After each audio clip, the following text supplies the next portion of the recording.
Welcome back, coaches. This is the Football Coaching Podcast. I am Daniel Chamberlain, co-host, here with Joe Daniel, as always. What's up, Coach? Coach, we are holiday seasoning it up, man. This is, I think you said you got some snow. We have had lots of snow, yeah. We are just very cold. I know we've tried to stop talking about weather at the beginning of these, but when it gets really hot or really cold, it stands out. So yeah, we're excited for the holiday season down here, finishing up football finally. State championship games, the last round are this Thursday, Friday, Saturday. And then it's officially off season for everybody. Yep. Yeah, came up fast this year. Yeah. It feels like from the point that we were doing clinics to now where we're about to start doing it just a snap, and it was good. It's so fast. Yeah. We were talking about clinics I was talking about clinics, and I'm just like, yeah, that's next month. So they're coming up fast. It'll be a quick one. Christmas sneaking up on me too. My wife is giving me a list of things she wants, and I've not purchased any of them because Christmas is like a month away, right? And no, right, 2 weeks or whatever. So. Yep. Yeah, we've hit all the travel with family being all out of town, that trying to figure out where all these weekends go. So it's figuring out how we're going to see everybody has been a little bit hectic. Absolutely. Power Minute, man. We're going into mastering third down success today. Okay, we're talking converting third down and long. We're talking about the reality of third and long. Maybe you aren't expected to convert it. We're going to talk about your options, really what you can pull out of the hat to get your team where you need them to be. And then last, we're going to talk about preparing your offense to execute those third and longs with situational practice plans and some other fun stuff.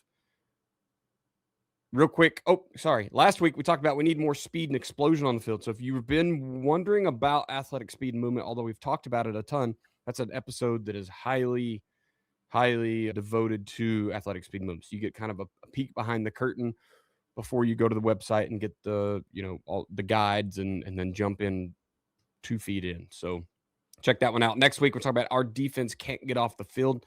For a defensive, I feel like a defensive podcast, I guess we don't have to be, but I often thought we were branded that way. We've not talked a lot of defense lately. So we got a few weeks here where we're going to talk about some defensive stuff. I'm pretty excited about that. Real quick, though, a quick ask before we jump in here. If this podcast helps you coach with more confidence, send it to someone else on the same journey. If you're a younger guy and you're just looking for how to coach, great. If you're a guy that's lacking that success or something just wasn't there this year, and that's what we're helping you, send it on to somebody that's in your shoes, and hopefully we can all kind of improve together. Let's pay the bills real quick here, Joe, and then we'll move on. Let's do it. The difference between a defense that wins championships and one that gives up big plays every Friday night isn't talent, it's the system. If you don't have a real system in place, you spend every week chasing problems. Your players are confused, your coaches aren't aligned, and your defense is reacting instead of attacking. I've worked with over 10,000 football coaches, and the biggest mistake that I see is overcomplicating the game of football. You're running a stack of plays that don't work with each other. You've got front stunts, blitzes, and coverages, but there's no real plan behind it. But when you install a true defensive system, everything changes. Your players play faster, your coaches call the game with confidence, and you start winning more football games. And that's why I created a free guide called What You Need to Know to Build the Ultimate Defensive Football Coaching System. It's a blueprint to simplify your defense, get your players to buy in, and take control of the game. You can get a free copy now at footballdefense.com to start building your ultimate defensive system today. Love it. 100%. And this is another one of those weeks that I know guys are getting ready to jump into new schemes, new systems. They're looking for how to get better. I've luckily had some phone calls and some email traffic with some guys that are like, hey, it's time for me to better learn ball. Joe's system is the best way to do it. There's not another system out there that's better. It teaches you. And listen, I've been through some of the other hot ones that are on the market right now. I was doing some work with a guy, and he gave me access to a very high dollar defensive program that is fairly new. And it's a great system in the tag world where you're piecing all these little things together like an NFL defensive coordinator. But I think it's too much for the common high school defensive coordinator. Your program probably doesn't need all of that going on defense. I say that as a guy on offense that I want 285 tags at my fingertips. Joe's system's the best. jump in over there. Go to joedanielfootball.com. Check out the defensive stuff. Offense, pistol power offense is right there with it, but the defensive stuff is really where it is. It helps you understand the fundamentals of ball. Athletic speed and movement. I know we just did an episode over. I want to speak it out there into the ether again, though. We all know that speed wins games. The real question is, are you fast enough? Speed changes everything. Turns average plays into touchdowns and good players into game breakers. But here's the truth. Real speed isn't just natural, it's trained. At Athletic Speed and Movement, we show athletes how to get faster, quicker, and more explosive using proven methods that translate directly to the field. Our system was built by Del Basquette, who's done it at the highest levels, as he was the very first NFL speed coach up with the Seattle Seahawks. And it works for all athletes on every level on the way down. So whether you're a coach looking to evaluate your team, a parent wanting to give your athlete an edge, whatever it is, wherever you are, this is where speed starts. AthleticSpeedMovement.com. Jump over today and learn how to build real speed that shows up on game day. Don't just play the game, outrun it. It's the greatest tagline in the history of I love it. Sweet, man. Let's jump in here. So we are talking about third and long, which we're going to acknowledge right here from the start, the reality of third and long. I've heard it said by Joe. I've heard it said by Kenny. I've heard it said by Hal Mummy. I've heard it said by all the greats that I've ever heard talk. There's not a good offensive call on third and long. No offensive system looks good on third and long. But they happen so frequently that we have to have a plan going in to give ourselves the best chance. It may not be a single play, right? Because every game is different. Every situation is different. They're probably bailing out. So 4 verts may or may not be the answer this week. I think situationally, we have to understand that every third and long is going to be different. If there was a great 15-yard play, you would call it on 1st and 10. You would call it on 1st and 10 again and on a 1st and 10 again, and then you're in the end zone. So I don't know that anyone's coming here and we're going to reveal this Band-Aid that fixes your third and long problem with a play call. It's more of an understanding, right, Jim? Yeah, I mean, there's a lot that goes into third and long, and there's multiple things to talk about here. The reality of third and long is, I mean, the first thing is everybody says there's no call in your playbook that's their third and long call. But there's 2 things to talk about. Number 1 is how you got there. And number 2 is what you do when you got there. So there's one of the things I think is really interesting is when we call plays, none of your plays are designed to get 4 yards. None of them are designed to get 15, honestly. They're all designed, if you draw up the play, nobody draws up the play and goes, well, it should get tackled for about a 54-yard gain, right? Everything, if it's blocked correctly, is going to the house, right? If it's perfectly blocked, it's going to the house, right? Maybe you got a free safety you can't account for, but like, hey, the running back should make one guy miss. Block the free safety and make the cornerback miss because he's the worst tackler on the field and he's got to stay in coverage. And, so then you start to look at everything is designed to score. But the reality is that every play has kind of an expected value. There's some interesting stuff in some studies. I use some of these studies when we promote Football Coaching 101 and Coordinator Masterclass. And University of Alabama did one. A guy named Dan Milkey did a study. And there's a couple different studies that have looked at computer, basically like the current analytics thing. These are, 15, 20 years ago, looking at basically calling a game based specifically on analytics with no other information than what is the expected value of play number 1. So they started looking at really simple things like, okay, if you have 4 play, it's almost like Tech Mobile, like the original Tech Mobile, right? We have 4 plays, they have 4 plays, but instead of them just calling a different offensive play, they call it defense. And like, each defense has if play number 1 against defense number 4 has an expected value. So play number 1 has an average expected value of 4 yards. But if they call defense number 4, so let's just use fronts. If they have a 3-3, a 3-4, a 4-2, and a 4-3 front in their play calling, well, if they call the 4-2, the expected value of play 1 is 5 yards. If they call the 3-4, the expected value is 2 yards. If they call the 4-3, the expected value is 7 yards, whatever. So you have an expected value of each play call. Now, the situation is some plays have an expected value. All of your plays probably have a fairly similar expected value. If you have one play that has an expected value across the board of 8 yards and another one that has an expected value of 2 yards, stop calling the one that has an expected value of 2 yards until they stop the one that has 8. Right. But when you get into a 3rd and long situation, the situation changes the expected value. And so the expected value of your inside zone play might be 4 yards on 1st and 10. If they move into a light box, if they give you a 5-man box and play spot drop cover 4 with 4 deep safeties and a 5-1 box and guys way out wide, all of a sudden the inside zone might have an expected value of 8 yards. Doesn't help you to get 15, but it changes the look of things, right? So 3rd and long situation, I'm going to come back to how we got there, but in a 3rd and long situation, you have certain plays that have a higher risk reward, or not even risk reward, but like, you throw a pass that has a at least one route attached to it. Let's say 4 verts. You throw 4 verts. It's got 4 routes that are all going to go far enough to get the first down. The problem is that assuming that they cover the seams correctly, put somebody over top of the seams where they're not really open, your only 2 options are the fades. And fades have a lower than or at 20% completion rate in general. And if you are talking about a corner who's playing a little bit further off and over top, I'm sure that the fade probably has an even lower completion rate. So you're talking about less than 20%, less than 1 in 5 conversion on that route. And that's probably about right.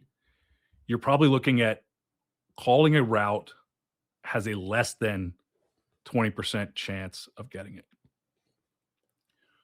So then you look at, okay, well, my run play has a better chance of getting more yards than it normally does. So how does that affect things? If I get into a 3rd and 14 and we're at the middle of the field, I want the 8 because I'm going to go for it, right? And I've got a more reasonable, now I'm on the 45, I've got a reasonable, or at least I know I'm not going to get sacked and now it's 4th and 20, or I know it's not going to be intercepted. I know it's not, the worst case scenarios, we get 3 yards and we punt it. It's relatively safe. So the whole thought process of what you do, calling 3rd and long as if you are expected to convert it, like you're good, like I'm going to call this 20-yard route concept and it's going to work. It's a lot of times that's probably not your best plan. Kids are kids, and this does work sometimes, but I know that I used to have JV coaches who would, I had a JV coach years ago who would hit the alley and go. So we would run alley screen, but on JV, the alley and go was better than the alley screen because the corner always bit, right? And so the alley and go was always there. We had good quarterbacks, we had good receivers.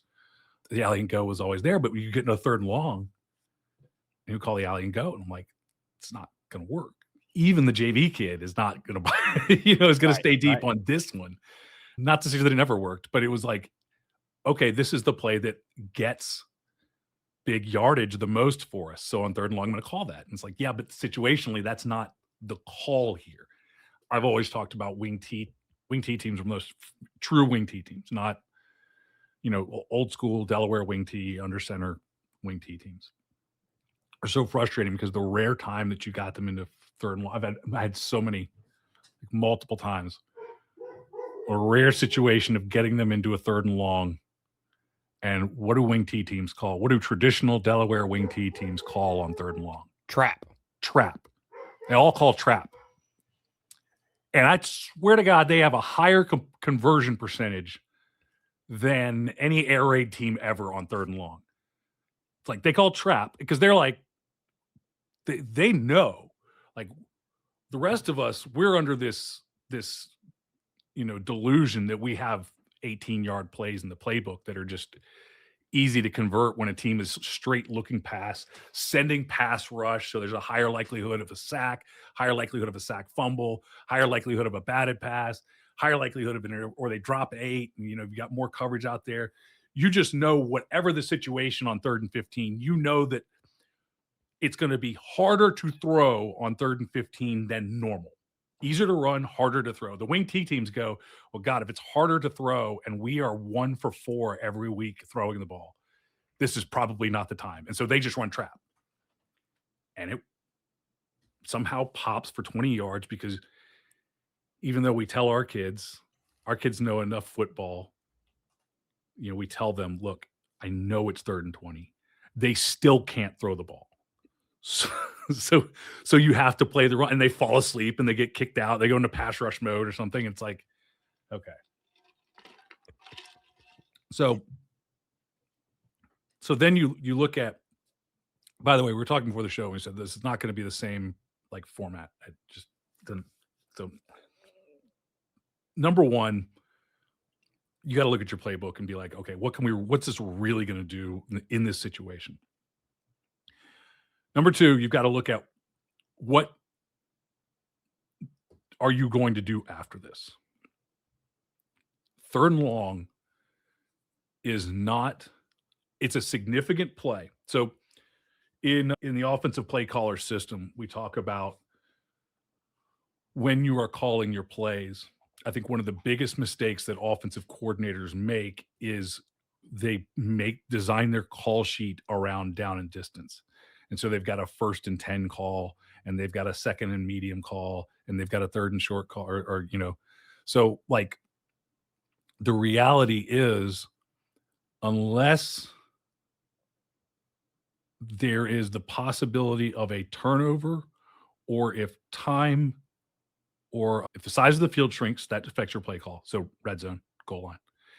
If time is a factor, that affects your play call. If not converting this means you're going to either punt or turnover on down, so 3rd or 4th down, depending on when you punt, affects it.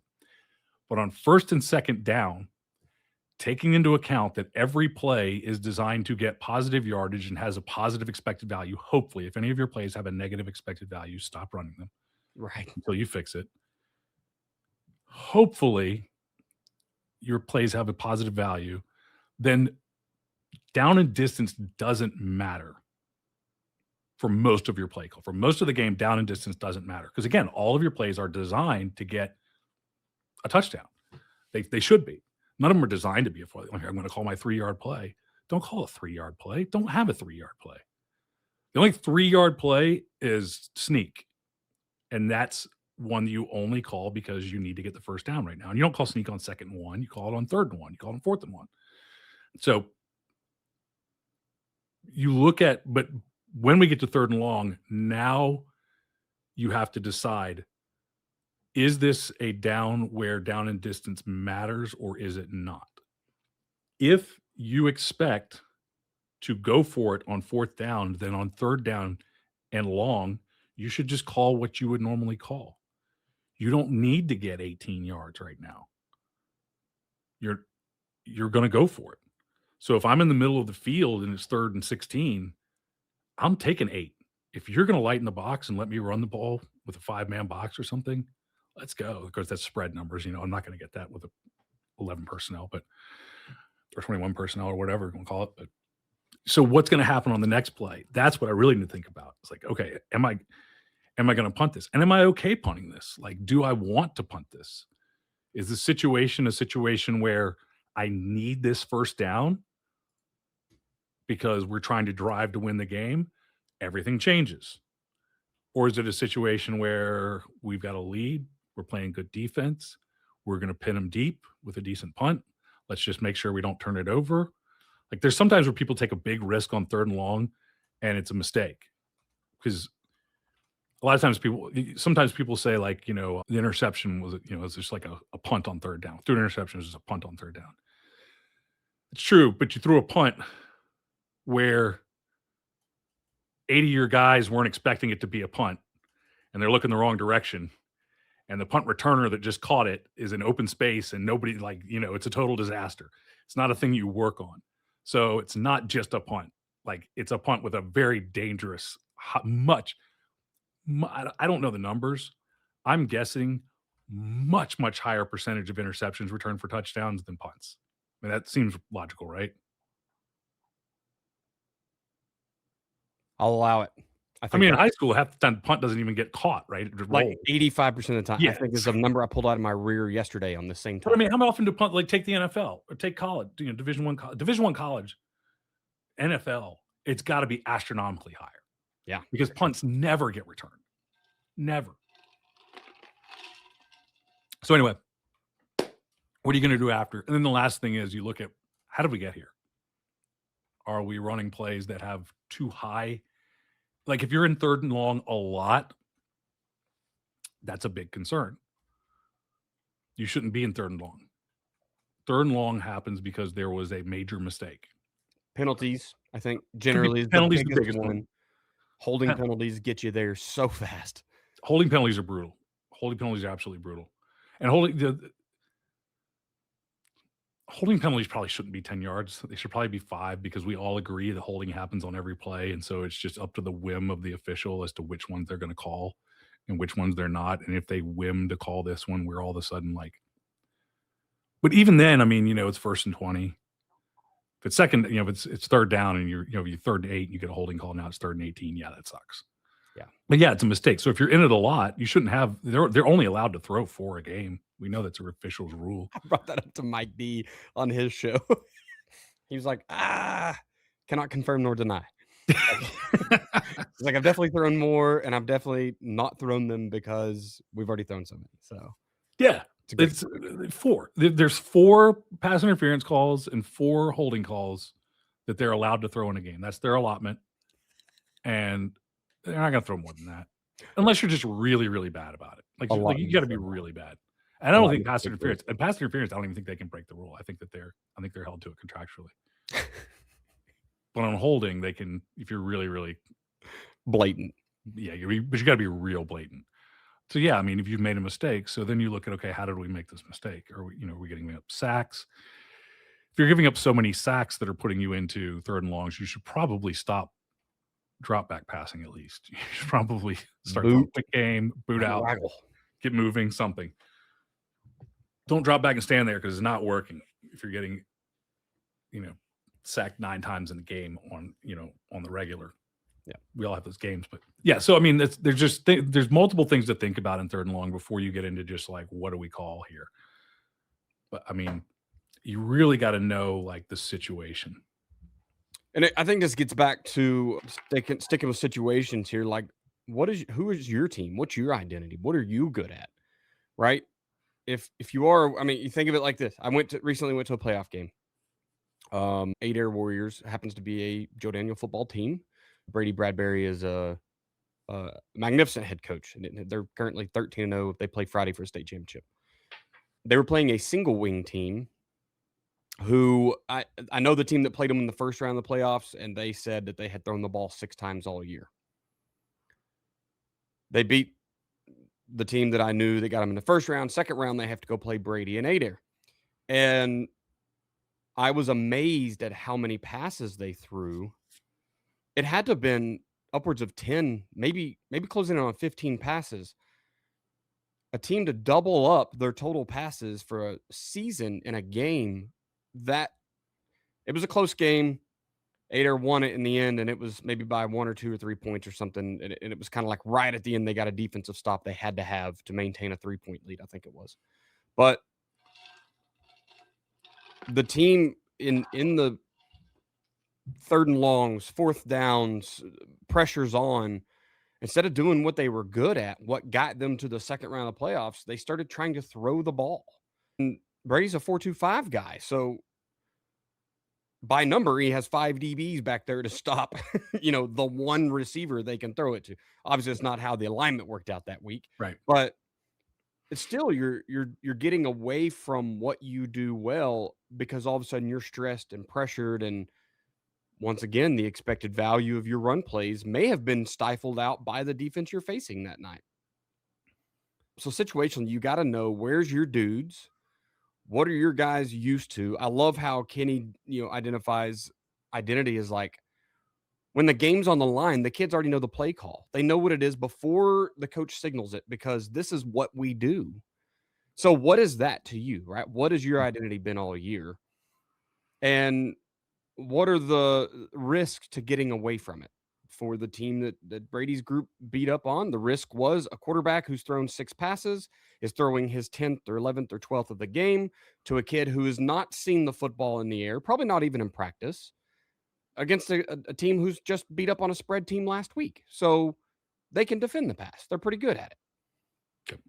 If you're a spread team and they're ready for you to throw the ball, right? We talked screen game. We talked inside zone. Like, does that stuff add or take away your risk of not converting this? And unfortunately, it's one of those things where it is just a numbers game. I love what you said, Joe, about like what's next, because I watched the Kansas State Wildcats week 1 versus, I don't know, it was another pretty good team. It was another well-known D1 team. I would say it's like West Virginia, but that would be wrong. Anyway, they're down by a touchdown. There's 11 minutes left in the fourth quarter. They get 4th and 7 at their own 25 or something. And the coach decides to go for it. And you go, that's not expected. What are you doing? Your defense is playing okay. They've kept it a 1-touchdown game here, and you're really going to add the pressure to them. They've not played that good. You're still down. But they can, make these guys drive the field against you, try to get a stop and get it back and go score. You got plenty of time for all this to happen. But instead, he chooses for that, like a little bit of element of surprise. Like, okay, are you prepared? Is the defense prepared to stop you in this situation if you do decide to go for a 3rd and long, a 4th down, whatever it is, right? These harder to convert situations. So I think there's a lot of numbers that go into it beyond even the expected play value. What is adding to or taking away from that? But you just have to, like, as a coach, if you're in that situation, we're going to talk practicing here in a minute. I don't think you can always just have the same answer, but it should live in the same family, right? And that family should be players before plays. Can I get the best dude the ball right now? Now, if they triple cover your best dude, someone's wide open.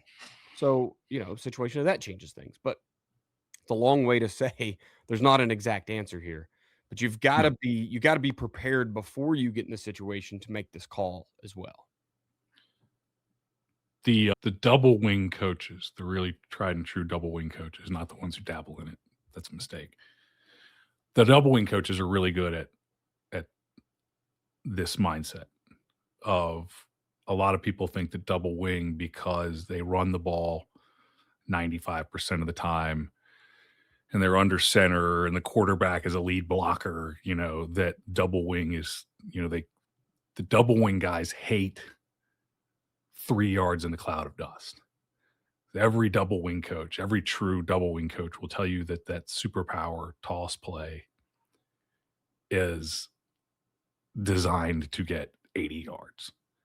It is not 3. They are never trying to get 3 yards. And it probably averages 8 or 10 yards for a lot of them. I mean, Right. It averages what teams wish that they were getting on a pass play, on a catch, not even an attempt per catch. They wish they were getting as much as the double wing teams get on. So if a double wing, it's always been funny when double wing teams get down and they go into like some sort of spread thing. And it's like, and they're terrible at it. I mean, they're absolutely terrible at it. I don't know that a double wing team has ever come back from down 3 touchdowns passing the ball. But I imagine a number of them have come back just continuing to do what we do and eventually bludgeon you down, get a turnover, and then just control. Like, again, those teams are teams that score 40, 50, 60, 80 points a game. I talk about a team that we beat. I talk about some different clinics, a team that we beat. And we beat them in a track meet 2017 and 2018. We beat them pretty good.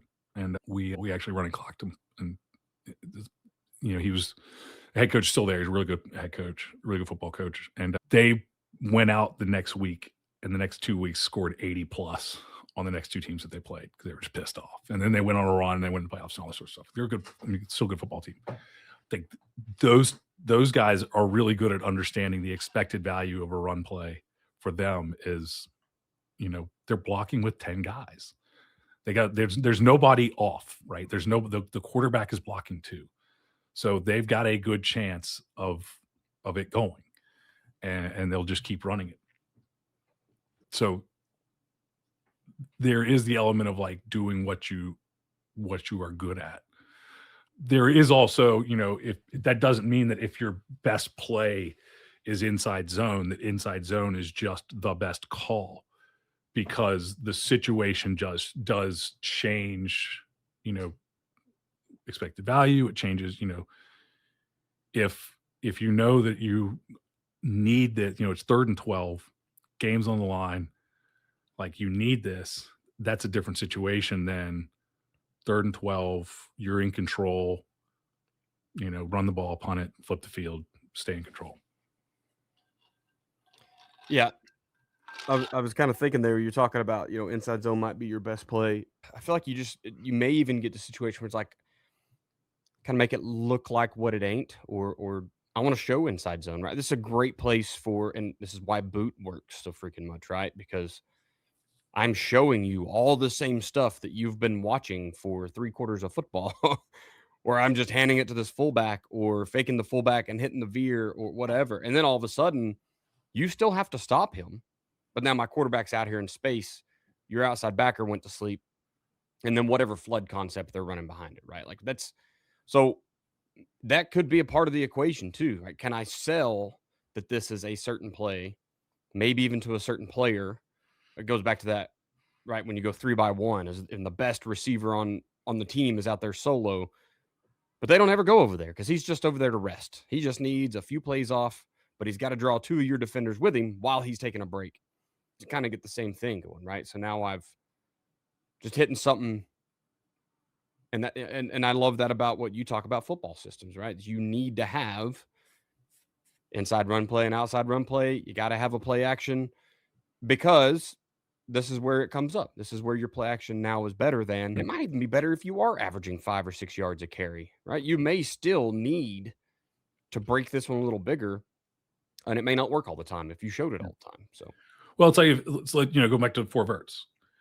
If you just ran your 4 verts as a 5-step, and we run as a 3-step, but if you just ran it as a 5-step, and you take the snap and bam, pop up, and the linebackers fly to the seams, they take away the shallow, the underneath throw, which means you've got to throw it deeper, and now you're getting into the safeties, and so that takes away the seam route, where even though I've got some deep safeties that I could maybe hit the ball in the hole underneath them, I can't if the linebackers fly out. So I tag a flash fake, and I give a quick fake to the running back, even though, like I said, it's 3rd and 16. Like, why would anybody hand it off? But those linebackers have seen inside zone over and over again, and they're going to hold. That's their teaching. Now, maybe they loosened up their alignment a little bit, but you still held them, and maybe you held them long enough to clear the seam route so that you can hit it. And so you just throw in that little flash fake, and like that opens it up and maybe gives you, just because that's what they've been trained to. Same thing if you throw the ball pretty well, or if you're playing a really disciplined team. We had one team on the schedule, who's really, really disciplined at, ball up, they're gone. And so what becomes the best play? Draw, baby. But not even quarterback. We ran our kind of a dart type play, what we call OT. I mean, we run it as a draw. It's the tackle. It's kind of power, but with the tackle pulling instead of, and the quarterback would show it and then hand it off. And we ran for like 165 yards against that team, and we still lost. But that play went really, really, really well for us. Like, we had something there. We actually stayed in a game that we probably shouldn't have been in. So, now is all the time, but situationally, in situation where that they're ready to drop out, coaches yelling pass, what's pass, back up, back up, back up, back up. There might be something more underneath for you. And, the idea of running the ball in that situation where if you can get if you can get into open space, you've got a better chance. Once you get 8 yards down the field, you got a lot better chance of getting 4 more. That's right. That's right. I think we have to keep that in mind, is like, there's still kids over there that have to make the tackle. You know what I mean? Even if they get 2-on-1, you're just a one move away from breaking it anyway, right? There's plenty of plays that go for 80 yards, regardless of down. Yeah. I've seen, it seems like, more 4th and 15 touchdowns on film this year than any year in the history. I don't know why. Maybe I've just noticed them or whatever, but it is the year of converting for touchdowns in these tough situations. So some kids get super tuned up. They get really worried about getting beat deep. There's all these worries. Am I doing the right thing? Is my stance good? And kind of, they can let the situation get away from them pretty quickly. And so you may just be throwing a base play or running a base run. And now you're in the second level, and we get back to, are those guys back there to tackle, or are they back there to cover? Because a lot of them are back there to cover. So maybe now some of them are the best athlete on the team, and you are still not in a good situation. But you get a puncher's chance, I guess. Yep. Last piece here, Joe, and just want to talk about, how do you prepare? And this might be mentally, this might be coaches, players. What are we doing to get prepared so that as a coach, I'm not, the first time it's 3rd and 15, I'm scrambling because I don't know. This is one thing that you have on your call sheet. Like I said, I would not have 1st and 10 on my call sheet. I don't have 1st and 10 plays. It's just my best plays. But I do have 3rd and long, and I have thought about it, and I have looked at film to see what they like to do on 3rd and long. Like, what coverage do they like to call? If I know that, hey, this is a base cover 3 team, but on 3rd and long, they get into a cover 4, then, my play calling is different. And if I know that they get into a man coverage, like a cover 1, then my play calling is different, because most of my 3 beaters are the same as my 1 beaters, but, whatever it is, if they get into a quarters, they get into a cover 2, they get into something different. What do I like to call in those situations? What do I like to have available against that? I think the most important thing is remembering that when you get into 3rd and long, your confidence is kind of under attack already in terms of the players. Because remember how we got to 3rd and long, there was a mistake. So somebody's pissed off at an offensive lineman who jumped off sides or got a holding call. Everybody else is like, this guy's an idiot. Or, there was a fumble, or the ball was snapped over the quarterback's head, or, whatever happened to get us in this situation was not good. So we're not rolling into 3rd and long with the same confidence we roll into 3rd and 1 with. Or that we start, that we have a 1st and 10. We don't feel the same way. So you've got to have a plan for that as a play caller, number 1. And number 2, your kids, you do need to practice some 3rd and long situations. Coaches hate doing this. I hate doing it. Because you don't like to practice, we effed up, right? You don't like to practice. Like, nobody likes to call for a punt for the punt team in the middle of their offensive team, right? Because, well, we're working on, perfect practice. It can't be perfect practice if we would always get ourselves into these things, because, when coaches do the script, you always have to win the toss and defer, because when you do the script, you don't do kickoff return until the start of the second half, because you never have on the script gave up touchdown, kick return, right? Funny. It's never on your script. It's never a plan. So, but you need to have a period where you work a few 3rd and long plays, 3rd and long situation, for no other reason than when we get to that situation, I want my kids to go, we've done this. It's like, Kenny, you kind of mentioned, Kenny said, the kids already know the play call. If it's 3rd and 1, take the Eagles, right? 3rd and 1, the Eagles already know. They already know. What are we doing? Already done. It's already done. Right. And so part of that play being so successful is that it is so successful. And so we have those things. We don't mind having them on the goal line. 2-point conversion. We always have 2-point conversion plays, a couple of them that we just love. And we feel like they're going to work every single time. And you should have that. Well, you should also have something for 3rd and long. You might have to rotate it because it's not going to work. It's still not going to work that much. But even if it's just telling them, like, hey, look, if we are outside of our own 40, so we're midfield, we are not punting. So don't feel like you need to you need to communicate this stuff to your players. Don't feel like you have to get 16 yards. The people in the stands think you have to get 16 yards because they think NFL, right? They don't know. I'm communicating with my quarterback. I'm communicating with my players, with my offensive line. Look, this play, like, if we get to 4th and 4, that was a great, we're in a great situation. If we get to 4th and 8, it's better then. If we're still in 4th and 16, we're still not punting. Maybe we will then, but we're in a situation now where we can't go for. We don't want to because we don't have any more 4th and 16 calls than we have 3rd and 16 calls. Right. We got a hell of a lot of open up another section. Yeah, we got a hell of a lot of 4th and 7 calls. 4th and 7's great. All we got to do is figure out what they expect, and then everything. If 4th and 7 to them is a rundown, passes open. If 4th and 7 to them is still a pass down, if they're like, oh, it's 4th and long, we're like, no, it's not. It's 4th and draw. Like, let's go. Like, great. It's 4th and screen. It's 4th and inside zone. It's 4th and zone read. Whatever. So, again, knowing what's next and communicating that to them, but you need to work it in practice. You need to work those situations. And so you need to have situations where it's third. Hey, now it's 3rd and 16. Now it's 3rd and 12. And we need to work on it. Do you ever work 3rd and 30? I don't know. Probably not. But 3rd and 30, it's like you just run the draw and just get something, right? Yeah. But yeah, I think you've got to practice it and talk about it and have an idea of what you want to do. You've got to prepare for it.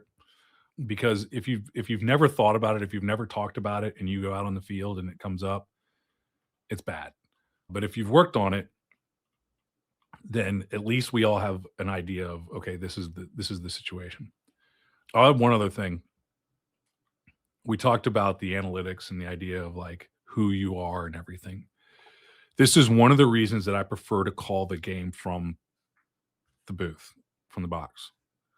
Because in the box, I can't hear anybody else. And I can be locked into what we are doing. I can be locked into what I am seeing. I can be locked in. So we talk about analytics and, okay, you mentioned okay, this situation, this is who we are. This is what they're doing. This is what we like here. This is what's working. Your brain is making all of those, I don't know, they talk about what a human brain can handle. And it's the equivalent of 90 billion supercomputers and stuff. Human brain can do way more than any computer can do. You're doing all of these calculations. They're just not called calculations. We're just thinking. So you're taking all that into account. This is what's been happening. This is what I've been seeing. This is the plays that work. This is what I like. So your quote unquote gut is actually like a billion calculations that have gone into that gut call. The problem with us, unlike the computer, is that we hear this guy saying this and this guy saying this, and this coach wants to run this and this coach wants to run that, and they aren't in the offense the way that you are. You know it as the play caller. You know it better than anybody. Now, the only thing you lose by being up in the booth is you lose the communication in the moment with the kids on what they're feeling. But if you've got that connection, especially if you've got a good group and you've already got that connection, you already know. You already know what the quarterback likes. You already know what your offensive line is feeling. You can build all of that ahead of time. So only if you've got a young team or a fragile team do you have to worry about what's actually happening in the moment on the field. You're better off in your brain knowing what you like, knowing what situation and everything. And as a head coach, you're better kind of leaving your offensive coordinator alone a lot of those times and talk about what you like. You're better feeding to the play callers in the quiet times, between series rather than in series, because that all starts to muck up the calculations that are happening in the play caller's head. And so if you get to make these calls in the quiet call, and by the way, and some of you may be better at this. I know that nobody in the stands behind me knows more football than I do. Not a single person in those stands knows more football than I do. They certainly don't know my team or my situation the way that I do. I still can't get away from hearing them. And again, it still seeps in a little bit. I might even think what an idiot. but it also seeps in a little. At the very least, it seeps into your mind going, I'll show him what a stupid call that is. Like, call some, I'm going to call the opposite and it's going to work and it's going to show him. And like, you can't avoid it. It's very difficult to avoid all that stuff and all that noise. And so calling from the booth where your brain can just do all these calculations, the quieter it is for your brain to do all these calculations and then confidently make a play call, the better in those situations. And the more, and obviously, you're going to make better calculations the more experience you have, the more knowledge you have, the more all of that goes into it. But the analytics thing is great. Again, the computer can make decisions. Blindly following analytics is a terrible idea. Blindly following analytics leads to making decisions that people look at and go, what on earth were you thinking? It's like, I just let a computer make the decision and it didn't make human sense. I kind of would want to, I know you're talking about locking yourself away in a room. I think this is a great place to have operations down pat. When are people feeding me info? What info do I actually need? Do I want? Hey, this week, this is what they do in this situation. We kind of want to confirm it, right? You talk about your offensive system. You read the backside safety to confirm your pre-snap read. Does he roll over the top? Because I thought it was going to be cover 3 that way. And yes, he rolled over the top into cover 3. I confirmed it. I can throw the route. Or he rolls down. It's cover 3 this way. I confirmed it. I can throw what route should be open. It's kind of the same thing. Are we confirming along the way? What are my other coaches looking at to give me the data to go into all those calculations, right? Because you still just have one set of eyes. You can't watch your 11 and their 11 and understand what the refs are calling and aren't calling tonight. What's the atmosphere? You know what I mean? Like, so you've got it. You have to rely on these other people. So have that operations process set before you get in this. And that, once again, how do you practice this stuff, right? On Thursdays, when you have perfect practice, are you putting on your headset and going up in the booth and calling? Or are you on the sidelines reading off a sheet of paper, right? And I'm not saying either is wrong. I'm saying that when the game happens, the more you've practiced that game-like situation, the better you're going to be. Same thing with our football drills, right? We don't want the latest TikTok football drill. We want a game-like scenario that we've broken down into 1,000 pieces. We practiced all 1,000. We put them back together, and we have a drill. I think you need to have that same. This is just a drill. It's just a situation in football. It's nothing different. The calling of the play is just a drill. Getting the kids to understand what you want, you should have practiced that drill multiple times. This is what we likely will call this week because, and then you have all the things we've already said, all the factors that go into it. So I would even say having that kid ready with, here's what we're seeing if we get in the situation tonight. I think this is what we're going to go with. Did you see anything else? No? Are you comfortable with that play call? Yes? Great. We're going to run it. And which kind of, Joe, gets back into what you're talking about. Like maybe being on the field, you get to talk to that quarterback a little bit more about, is this what you're seeing? Can we confirm that we like the same thing? Or just have a guy that communicates with him and communicates with you. Like you can still do it from the booth. But there's a lot. I mean, the on the field and in the booth is always, hopefully, if you're an offensive coordinator, hopefully you have a head coach who has a good relationship with your quarterback and can, take care of all of the calming words and everything. And then you can sit up in the booth and just call, or you have a quarterback coach, or you have somebody who has a connection with that quarterback. And obviously they're on headset with you. So you're getting that communication. But by the way, you can also just not run the stupid script on Thursdays and just go out and have a practice, which is what I do, what I would prefer to do, because I think the script is dumb and you just work situations. I hate the script. I hate Perfect Thursday. I hate it. So just as we close out here, I just want to kind of jump on that same mind thought. The last 2 super successful coaches I've been under moved their easy day to Wednesday. Bill Blankenship has Win Wednesday, WIN Wednesday. And that's their t-shirt and shorts. It's still a practice. A little bit of a walkthrough script, but not a ton. And then Thursday, you're tuning it back up. That's where the science is going. You should not have an easy day right before you're competing. You should have a half speed or 3/4 speed day before you go compete. Like it's anyway. So just more. I've always used, so I if you look at the practice plans inside JDFB, like Pistol Power Offense and our other practice plans, Monday is a little bit of film. It's weight room, and then it's install and special teams. Heavy special teams Monday. Tuesday, Wednesday are normal. Thursday is normal. It's heavier special teams, but it's full pads. It's just shorter.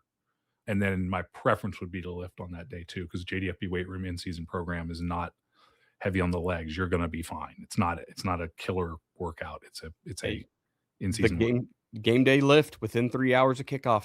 Charge the nervous system, man. That's it's the science is out there. It says get your kids in the gym within 3 hours of kickoff and do a light priming workout.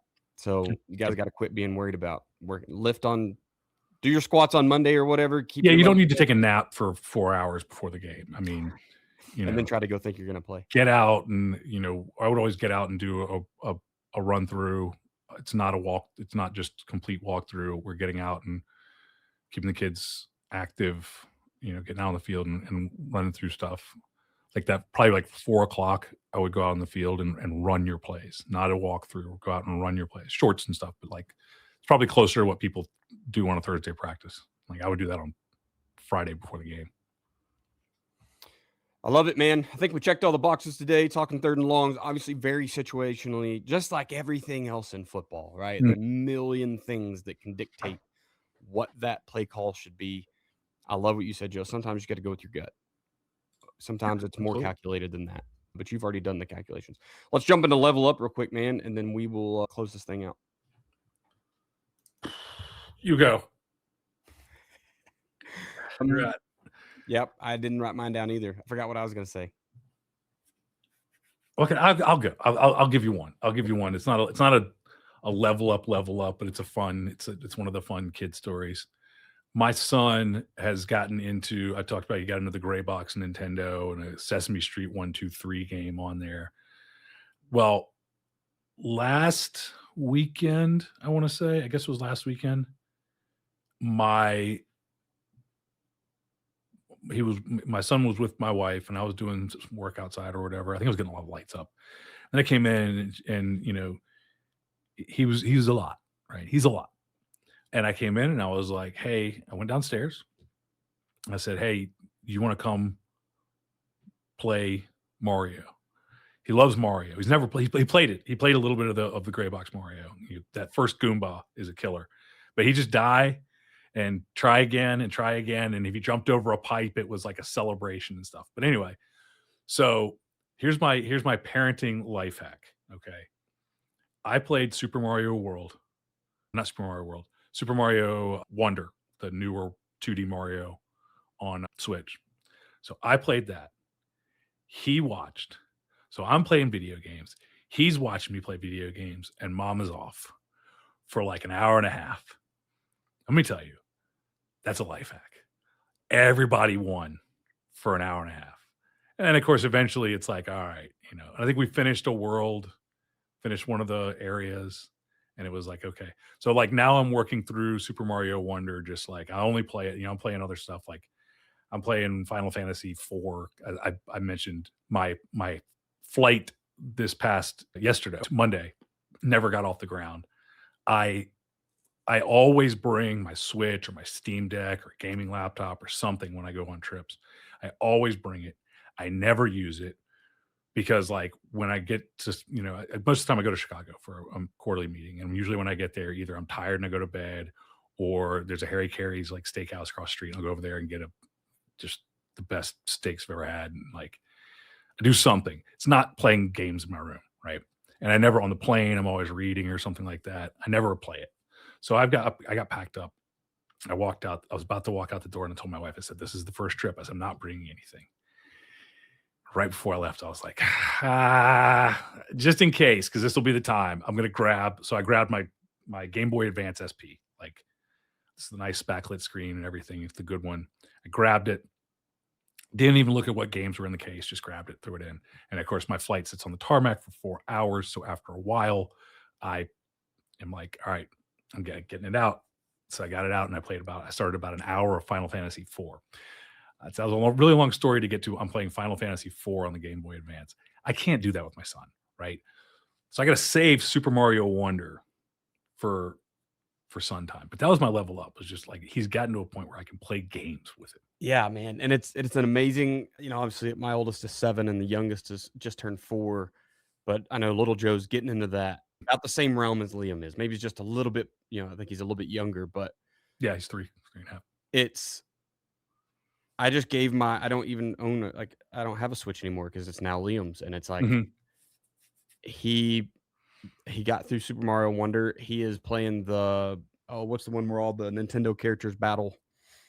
Super Smash Bros. Super Smash Brothers. He's like okay at all those games, but I'm watching him develop and build those skills and like problem solving and frustration, and you got to get over it and get back in there and get at yeah, dude, it's a super cool time. I was just having the conversation with Sam the other day that I think I want to build Beckett a gaming computer so that we can play, because he's been playing Helldivers 2 on mine. Everyone wants, and I'm talking he gets on the easiest level and he gets a few missions while I'm cooking dinner or something, and then it's like, all right, buddy, you got to go do something else. But he loves it. And then the Kerbal Space Station or Space Program or whatever. That's a really cool one that I learn something every time I'm on there about. Oh yeah. Like launching rockets, and it's all this super technical stuff that, there's I don't know what you would call them, engineers that deal with space stuff that love that, they can get in there and manipulate that game. Yeah, I've heard of that. Yeah. So, that's, he's played it before. So I've thought about getting him a computer so he can start that stuff, but yep.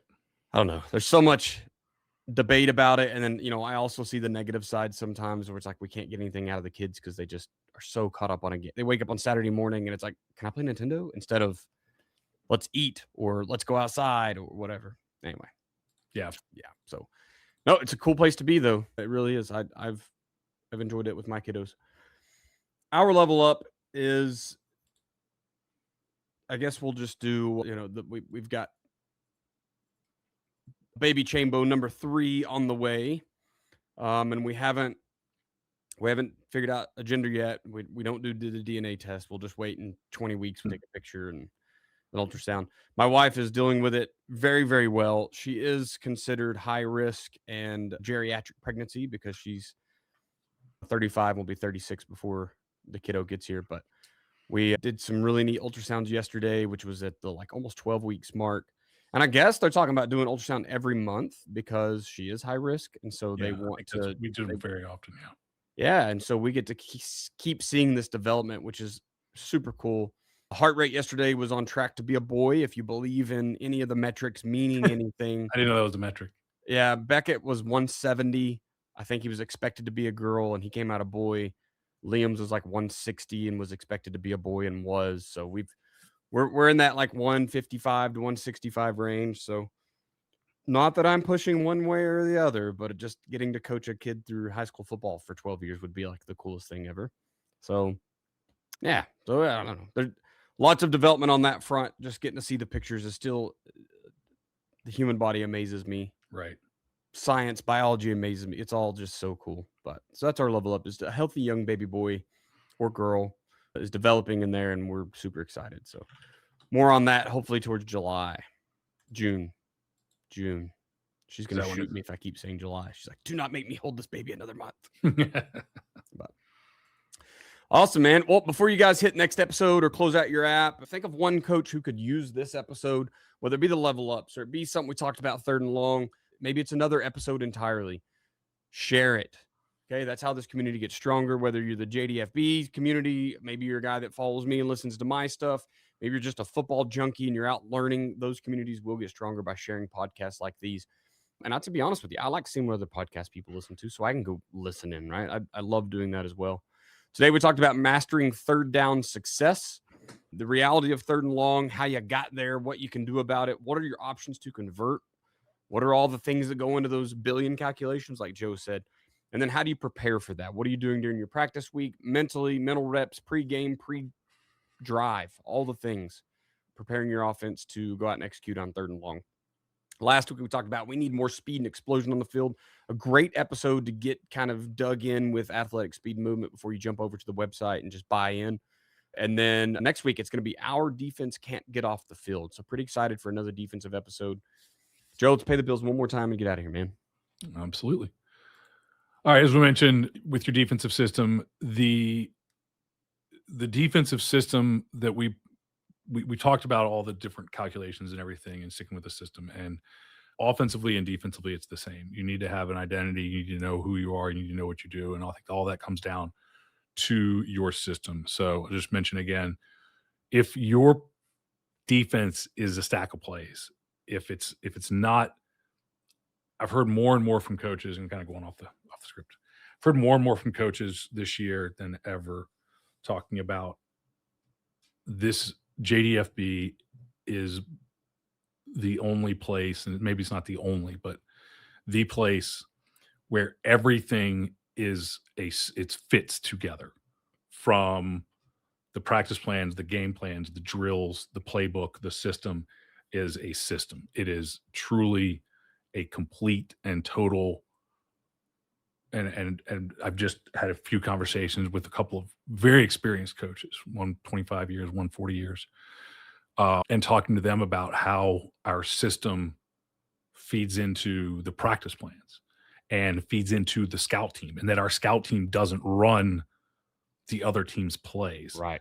The scout team runs our system, a different version, or a version of our system that looks like our opponent, in other words. And so our kids are always getting reps. There's nothing where they're like, talk about the scout team is servicing. That's such a waste. The scout team is servicing, the scout defense is servicing the offense. You're not going to get a good performance. You talk about, well, our scout team sucks. Yeah, because you tell them to go out there and just pretend you're the other team, and the next 30 minutes of practice is going to be completely unproductive for you, because you're going to be doing stuff that the other team does that you will never do. And that's the mindset that we take with our scout team. And then you go, well, our scout team coaches aren't really into it. It's like, well, you just ask them to go out and coach the other team's junk. I want to jump in here. I know you're on a roll. Nothing pisses me off more as an assistant coach is when I start coaching up the scout team player on their technique or their fun, and then I'm getting yelled at for slowing the offense down. Or because that's not what they do.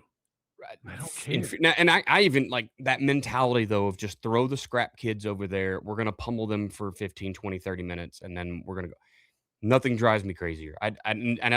You've freaking rubbed off on me on this one, is just, you should be running your own stuff. You should be calling things. You should be getting kids to try different techniques and improve their craft on freaking scout team. Stop wasting reps. Oh, I mean, like, I had a head coach in college who I thought he was a good coach, but there were times that we didn't always get along. For sure. That happens. And he was one who would throw out the scout team All-American, scout team hero, because you stopped one of his plays, and that you were, instead of being a good teammate, you were guessing, or you knew the play call or something like that, which was hilarious because I was the dumbest football player on the planet. I had no freaking clue. I had no clue. Besides that, I was a third string linebacker, and I'm out there playing. I'm a third string linebacker who played defensive line in high school. Okay. I'm only a linebacker because I'm too small. And I'm out there playing 2-man because we threw the ball 79 times a game, twice in the same season. So I'm out there playing 2-man in practice on an All-American receiver. I should know the play. That's the only chance I have. And I still shouldn't have a chance because, yeah. And so, like, you should tell them this is where they're going to run it and go stop it. But so, again, back to your scout team needs to be productive for everybody. You should be getting reps. We run a system that never has to change. You need to have that. You need to have honestly, the playbook itself is irrelevant. And you'll see a lot of that when you download the free ebook. Okay. It's called What You Need to Know to Build the Ultimate Defensive Football Coaching System. Your defense should just be defense. It's not, I'm a 4-2-5 guy. I'm a 3-3 guy. I'm a 3-4 guy. I'm a 4-3 guy. It's not that. Your defense should just be defense. And you should be able to run anything. It doesn't mean you're multiple front. I always tell our 4-2-5 coaches, coaches that come in, run a base bland 4-2-5. Be really, really simple. But I can line up in a 3-3, and the principles all say the same. Still, spill, force, alley, all that stays the same. Anyway, build your ultimate defensive system. Once you get that, Then you come into JDFB, and we'll talk about how to really put the entire program into a system. Go download what you need to know to build the ultimate defensive football coaching system at footballdefense.com. It's no hyphen. It's not the old footballdefense.com for those of you that have been coaching for way too long. It is footballdefense.com, no hyphen. With an S for all our European coaches, English coaches. It's not a C. Is the British, are they the ones that spell defense with a C? I just know they use a lot of unnecessary U's. They have extra U's, but I don't think any of these words have extra U's. But I do see them spell defense with Football. a C, I think, or something. So, yeah, it's not a C. DEFENSE. Footballdefense.com. Download the Ultimate Defensive System ebook today. Love it. athleticspeedmovement.com. Jump over there. Get fast now. This is the time, and you're kind of losing ground here.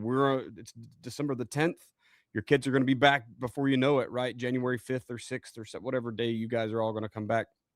You get 3 weeks here. You're going to take a week off for Christmas. You're going to take 3 days off for New Year's. Now you're down to like a week and a half to learn athletic speed movement before you establish it with your kids in January. So jump over athleticspeedmovement.com. Sign up today. Social media wise, I am at Coach Chambo OK on Twitter/X. You can email me at chamberlainfootballconsulting@gmail.com. I do have a website, chamberlainfootballconsulting.com. I don't do it. I need to do something more with. I've got to figure that out. I recently reopened my Patreon. So if you are a guy looking for whatever you need in football, I realize season's over. If you're just wanting to jump into a group and talk ball weekly or bi-weekly or monthly, if you need graphics, if you need any help building out your program, look, I'm going to tell you the X's and O's, you need systems, go see Joe. If you need help figuring out how to implement all that, I could probably help you there. If it's culture, leadership, social media, spreading the word in your program, I can help you there. Jump over to Patreon, find a tier that's right for you. If none of them make sense, email me, DM me on Twitter, whatever the messenger thing is on Facebook. If you don't get me at one of those, keep hitting the other ones. I just recently found out that Twitter's been throwing people into my request to message me box, which is super weird. I don't get it. They think they're all spam. Anyway, hit me up. We'll talk about it. Joe, where are you at, sir? I am. Do you know my TikTok might not be Joe Daniel Football? It might be at JDFB. I just found that out. It might be at JDFB. I don't know because I'm not on TikTok. At Joe Daniel Football on Instagram. At Joe Daniel Football. Well, it's JoeDanielFootball.com. At Football Info on X. Facebook.com/Joe Daniel Football. So we're on Facebook, we're on Twitter, we're on TikTok, we're on Instagram, and then email is joe@JoeDanielFootball.com if you have questions about the site.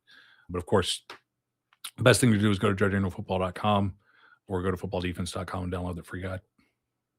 Perfection.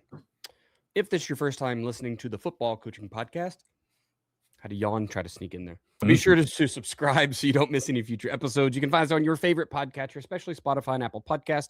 If you've been listening for a while, it's time to leave a review. Please do give us a review on those two mainly, but honestly, wherever it is that you're listening, if they have the ability to review, do that so more people can find us.